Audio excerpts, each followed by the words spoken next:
drug industry in my business. It's not recreational.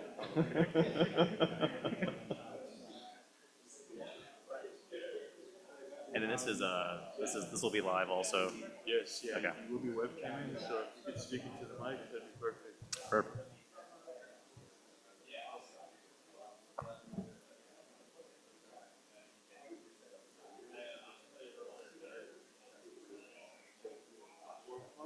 Ready to go? Get everybody seated. Get something moving. Good afternoon. Yeah, I guess, right? Sean Wilson. Good afternoon, everybody. If we can get everyone seated, please. Thank you, sir. Perfect. Now presenting Sean Wilson with BILD Direct.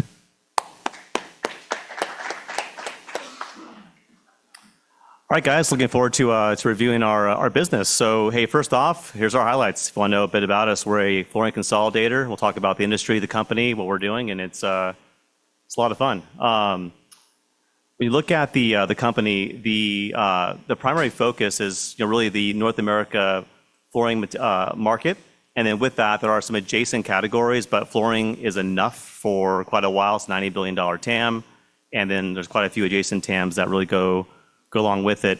The flooring industry is highly fragmented in a way I didn't really appreciate until I got into it. When I had lots of hair, long blonde hair, I was, I think, 16 or 17 years old. I was full of ideas and ambition. When you look at how it's changed since then, it hasn't. It's the same.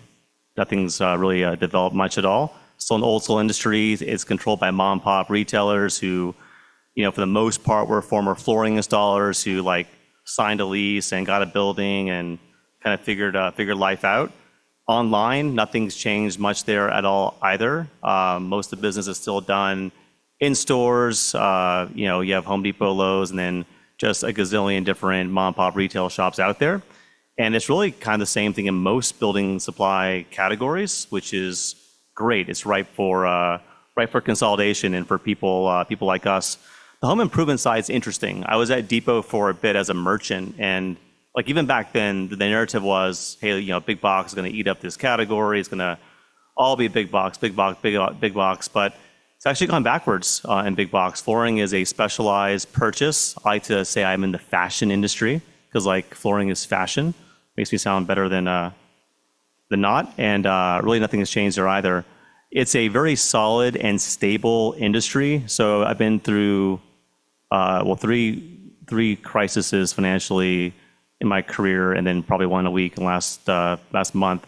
But it's a very stable category. Flooring is required building material. You can't get your occupancy permit without it. So I like that. And then second, it's highly tied to residential remodeling. Only a fraction of it, small fraction, is tied to new construction, building, and things like that. Like cabinets, countertops, roofing, siding make me a little more nervous because they're more tied to the ups and downs of the building cycle, where flooring is not. So even in the housing crash, you saw a decent dip down, but life goes on. People still walk on their floors. They beat them up, destroy them. With their life, their family. And plus, when flooring gets more and more durable, they ugly out, which is fantastic. And so a constant cycle happening in the space. For the most part, we are in hard surface categories. Some carpet, people still do buy carpet, contrary to popular belief, especially where it's cold. So not here. But we're in all the categories here listed. And for the most part, it's a very straightforward, stable category. People are buying the same coloration, style, and designs today they bought, 5, 10, 15 plus years ago. So it's a noisy industry, the design channels and all the remodeling, work, new brands, new this, new that, new kind of take on the same thing, which is great because we like to buy inventory. Inventory is a huge thing for our space, and there's a lot of stability there in, really in that. Our focus is on the pro side, and there's really two reasons why. The one I talk about more openly and the one that I really think about kind of privately. The first thing is on the pro side, look, when the economy is good or bad, they're going to find something to do. The pro contractor goes to multifamily, to commercial, residential. They're always doing something. They generate their own work. And when you're attacking the retail segment, like the homeowner, it can be rough. You have a lot of major competitors out there driving up marketing costs, yada, yada. And so for us, it's all about the pro customer. It's consistent. Marketing cost is much, it's much lower. And then when you target the pro customer, something happens that's just absolutely magical. Your competition goes from being big box to just mom and pop, because the pro customer across North America is served by about 12,000 independent mom and pop retailers. So at our grand size today of around 65 million in our annual revenue, we are a behemoth, a monster in this industry, which is almost comical at times. But it's great. So the second part about pro is code for you have to have it now, which is code for you have to have inventory.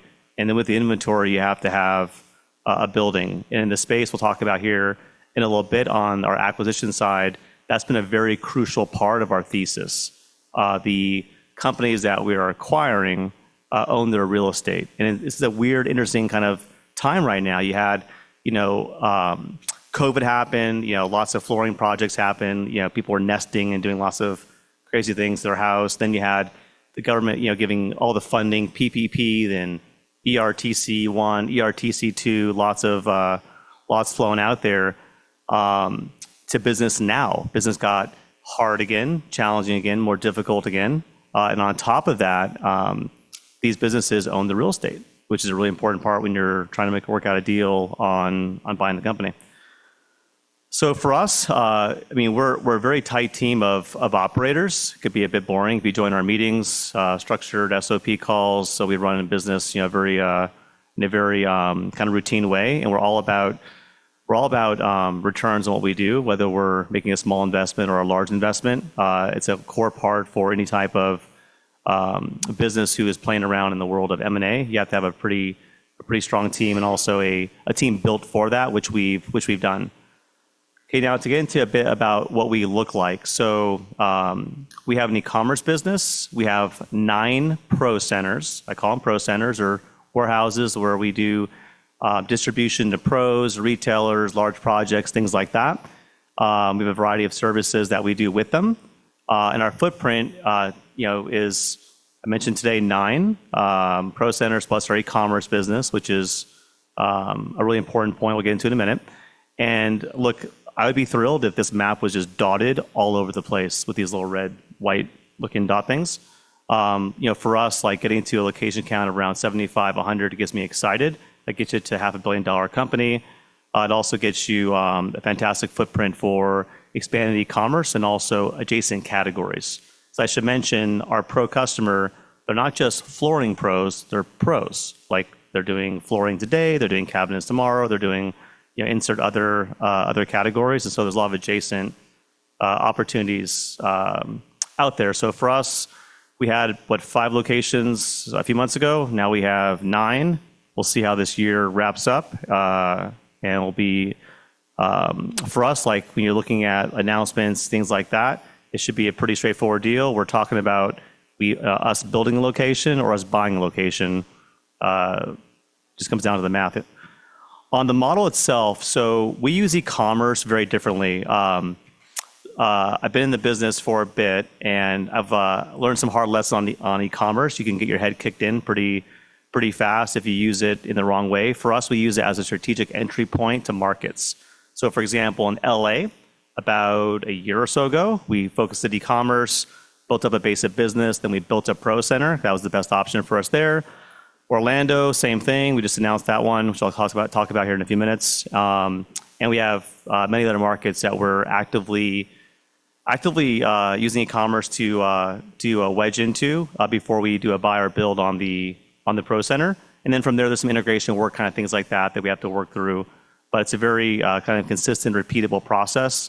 This engine has been built for this. It's an engine that's built to add locations through that approach. On the builder buy, so look, I personally believe if you're going to buy a business, you better be able to build one. You have to have an alternative, like something to keep deal heat at bay and to provide a really good alternative if you can't get the deal you want worked out. And so that's a big part. That's a big part for us. I'll talk a bit about the buy economics here in a second.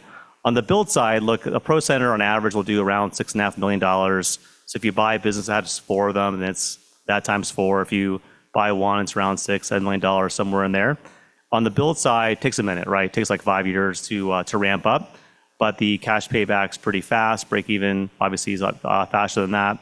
And we use that model as we're talking to businesses and we're looking at entering a market. So for us, that's a really important part, and that's a differentiator you might see in our announcements. We might say we built a location from scratch. We might say we bought one and converted it. For us, it's just literally the math.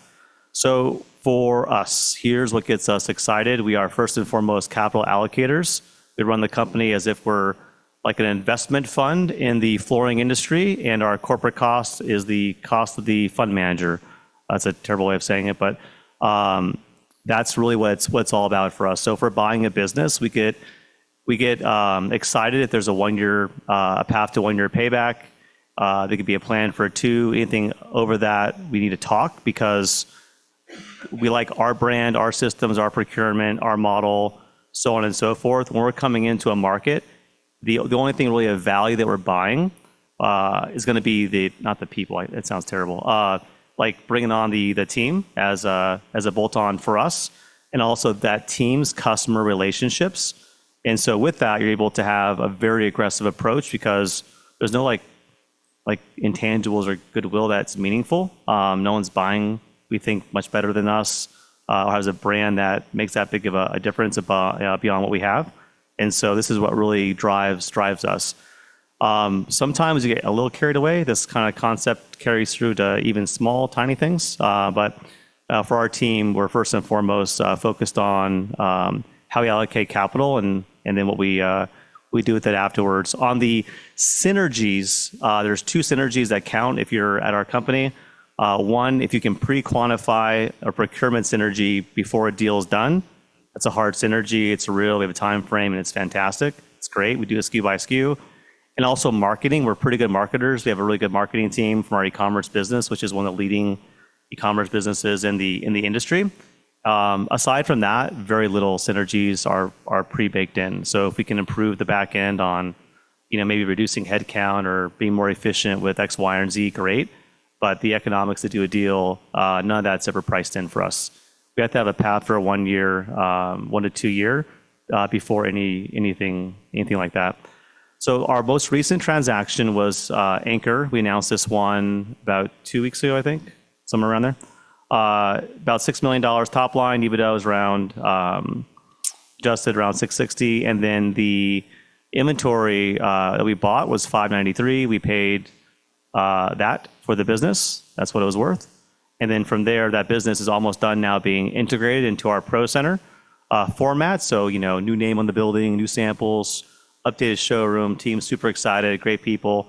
And that payback will be pretty fast. And this doesn't count the procurement synergies, which are probably for this business around 20 or so that will now kind of filter in. In this market, like our alternative was to build. We were entering in the Orlando market, Florida market with e-commerce. We got to a point where we needed to either build or buy, look for the right folks. This company was a customer of ours. Almost everyone in our M&A pipeline is a customer of ours today, which is great. That's how we know what these synergies could be. But in this case, it made sense to buy this place versus building, and the economics would have not been quite as good as this if we would have built, but definitely a pretty good indication. Based on time, I'll kind of wrap up with a few of these things. So, for us, like the last few years was all about getting the business in a really good shape and condition to run this play in a really tough market. Like the narrative a couple of years out, which I feel like is coming more true than even I would have ever dreamed was, look, the industry is going to get really tough. These entrepreneurs are going to have a hard time operating. We have to use this vehicle, the Build Direct vehicle, which the new team came in and really got into shape for this play. And we've been very consistent since then with running clean shop, great EBITDA, and continuing to find opportunities in the corporate platform to become more efficient. I think we're done on that side, but I don't know. Good ideas keep coming out, and if we find a good idea to cut costs, we'll do it. But for us now, it's really about building first and foremost. Our share structure is a bit unusual for the TSX venture. We're very tightly inside held. I won't get into details in this format, but most of the folks, including myself and my team, have cash in the company, like real cash in the company. We treat the company in that regard, which is fantastic. And we have very strong insiders. The company had a long history of raising capital in Vancouver. And so with that, most of our insiders, of course, are out of that market, very supportive, and we've been pretty disciplined on the dilution side over time. On comparables, so this one's tough for flooring. It's not really a close comparable, but companies that I like that really kind of get us excited. You know, Ferguson's a great example of what we could be in the future. They're in the plumbing space.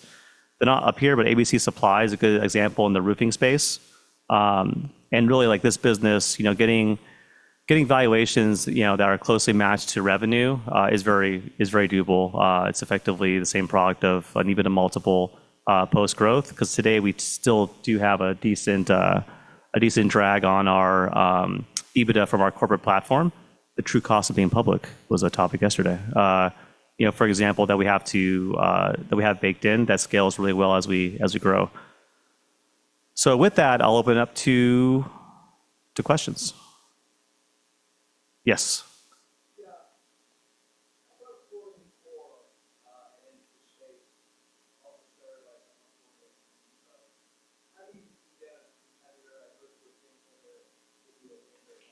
Mm-hmm.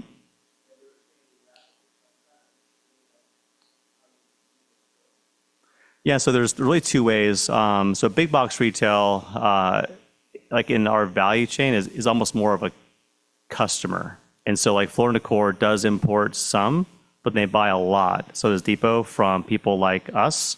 And so like on the big, I won't say too much too soon, but on the big box side, that's the example of a customer. Now I'm a huge fan of Floor & Decor. I love their payback model for sure, but they're geared towards the homeowner, which means they have a very broad assortment, Class A real estate, and extremely frustrating approach for a pro. Same with Home Depot, Lowe's, so on and so forth. For pros who shop there, they're shopping like a homeowner. We have like customers, homeowners who shop with us. We're not geared for it, but they do. It's great. It's fine. And it's more of that. So for example, our facilities, light industrial real estate, we get excited about having 5 or 6 bay doors, drop downs, drive ups, things like that, 2-minute loadouts. Our average inventory quantity for a SKU, it's like 4x theirs, because that's the kind of projects that we do. And so I would say that's how we interact in the market.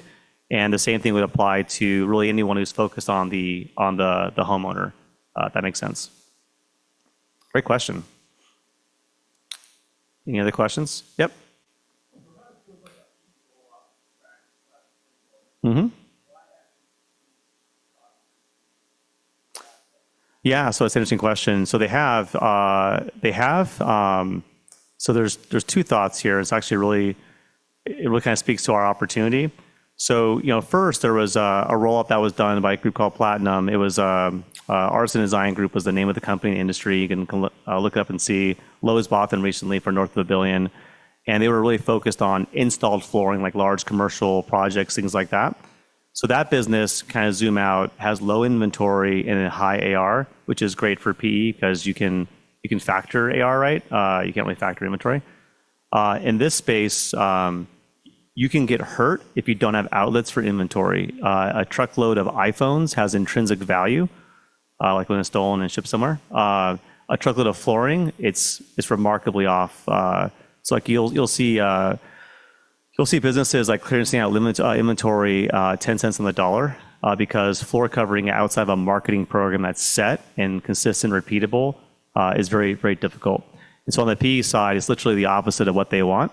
On our side, it's the opposite. It's the exact thing we want. We want low AR. We want consistent, repeatable contracts, low risk, not a lot of customer concentration. And the second thing we want is inventory because we are direct importers. Private equity wouldn't be unless they had that at kind of great scale. The next thing I would say is we are set up for helping the businesses transact. PE will come to you or even come to trade shows.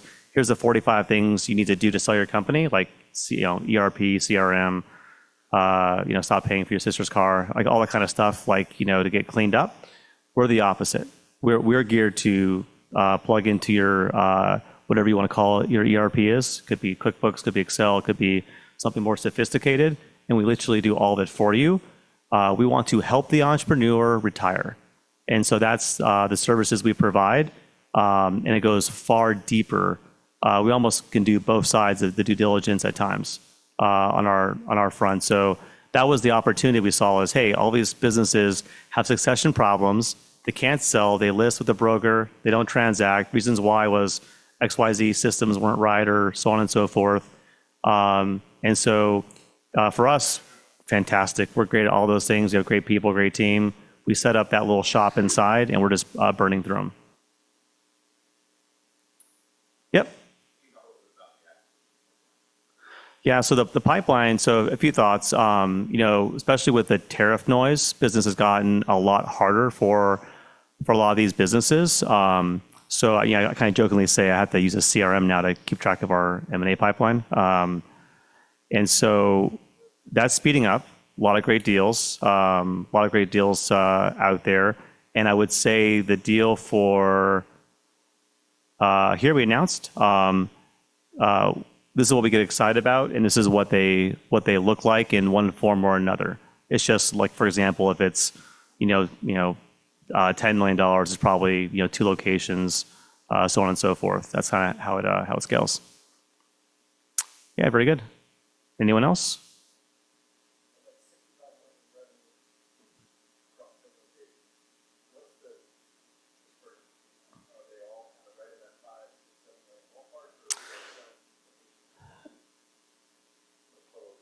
Yeah, there's one location that does a lot of large commercial like projects, and that location is about 15 million. And that's the one outlier.